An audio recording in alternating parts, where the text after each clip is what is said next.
Ukraine Russia যুদ্ধ চলছে ৩ বছরের বেশি সময়, কিন্তু একবারও কি ভেবেছেন এই যুদ্ধের পেছনে আসলে কার টাকা খরচ হচ্ছে? পুতিন কি তেলের টাকায় যুদ্ধ চালাচ্ছেন? ভারত সস্তা তেল কেনায় পশ্চিমারা কেন এত রেগে আছে? আজকের ভিডিওতে জানাবো পুতিনের সেই গোপন কুবেরের ভান্ডার আর পশ্চিমাদের ফাঁকা হুমকির আসল রহস্য। ২০২২ সালের ফেব্রুয়ারি ইউক্রেনের উপর আক্রমণ করে রাশিয়া। বিশ্বের সবাই আশা করেছিল হয়তো কয়েক সপ্তাহের মধ্যে যুদ্ধ শেষ হবে, কিন্তু ৩ বছর পেরিয়েও যুদ্ধ চলছে। প্রশ্ন হলো, এতদিন ধরে লাখ লাখ সৈন্য, হাজার হাজার ক্ষেপণাস্ত্র, যুদ্ধবিমান, ট্যাঙ্ক চালানোর খরচ কে দিচ্ছে? উত্তর একটাই, তেল আর গ্যাসের টাকা।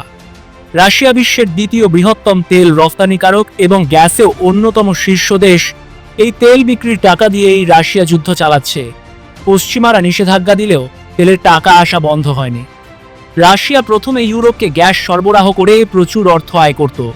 যখন যুদ্ধ শুরু হলো, ইউরোপ রাশিয়ার উপর নিষেধাজ্ঞা দিল, কিন্তু তেলের বিকল্প না থাকায় ইউরোপ গোপনে রাশিয়ার তেল গ্যাস কিনেই যাচ্ছিল। এরপর রাশিয়া অন্য মার্কেট খুঁজে বের করলো। চীন, ভারত, তুরস্ক আর আফ্রিকার দেশগুলো সস্তায় তেল বিক্রি করতে শুরু করলো। তেলের দাম কমিয়ে হলেও রাশিয়া তার বাজার ধরে রাখলো। ফলে যুদ্ধের খরচ চালানোর মতো টাকা পুতিনের হাতে আসতে থাকলো। সম্প্রতি বিশ্বব্যাপী এক রিপোর্ট প্রকাশিত হয়েছে, যেখানে দেখা গেছে ২০২৪ সালে রাশিয়া তেল বিক্রি করে আগের বছরের তুলনায় ৪০% বেশি আয় করেছে। বিশেষজ্ঞরা বলছেন রাশিয়া বছরে তেল গ্যাস বিক্রি করে প্রায় $৩০০ বিলিয়ন আয় করছে। এর একটা বড় অংশ সরাসরি রাশিয়া ডিফেন্সে যাচ্ছে। সেনাদের বেতন, নতুন ক্ষেপণাস্ত্র বানানো, ড্রোন কেনা, রকেট উৎপাদন সবই এই তেলের টাকায় হচ্ছে। পুতিনের এই কুবেরের ভান্ডার ফাঁস হওয়ার পর পশ্চিমাদের চোখ কপালে উঠেছে, কিন্তু কিছুই করতে পারছে না। যুদ্ধ শুরুর পর ভারত রাশিয়ার কাছ থেকে সস্তায় তেল কেনা শুরু করে।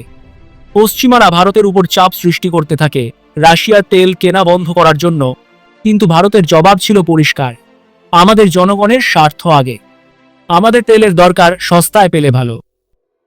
ভারতের মতো দেশে প্রতিদিন কোটি কোটি লিটার তেলের ব্যবহার হয়।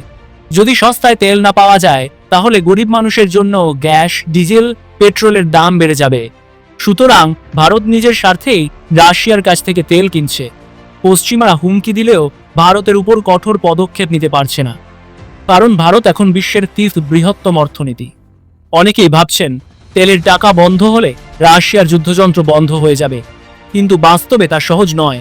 কারণ রাশিয়ার বিকল্প মার্কেট আছে। চীন, ভারত, মধ্যপ্রাচ্য, আফ্রিকা, এরা রাশিয়ার তেল কিনছে। তেলের বিকল্প বের না হলে রাশিয়া তেলের টাকা দিয়ে যুদ্ধ চালিয়ে যাবে। আর পশ্চিমারা নিষেধাজ্ঞা দিলেও রাশিয়া অন্যভাবে সেই নিষেধাজ্ঞা পার করে যাচ্ছে। ভারতের জন্য এটি বড় শিক্ষা। তেল আর শক্তির দিক থেকে স্বাবলম্বী হওয়া খুবই জরুরি।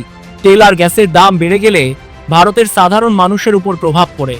তাই ভারতের উচিত তেল নির্ভরতা কমানো, রিনিউয়েবল এনার্জি বাড়ানো, নিজের শক্তি উৎপাদন বাড়ানো। রাশিয়া যেভাবে তেলের টাকায় যুদ্ধ চালাচ্ছে, ভারত যদি শক্তিশালী অর্থনীতি তৈরি করে, তবে কোনো দেশের চাপেই ভারত নত হবে না।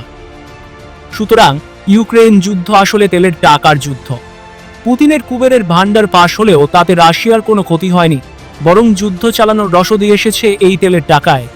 আর ভারতের বিরুদ্ধে পশ্চিমাদের হুমকিও শেষমেশ ফাঁকা প্রমাণিত হয়েছে। তেলের রাজনীতি না বোঝা পর্যন্ত যুদ্ধ থামবে না, এটি সময়ই প্রমাণ করবে।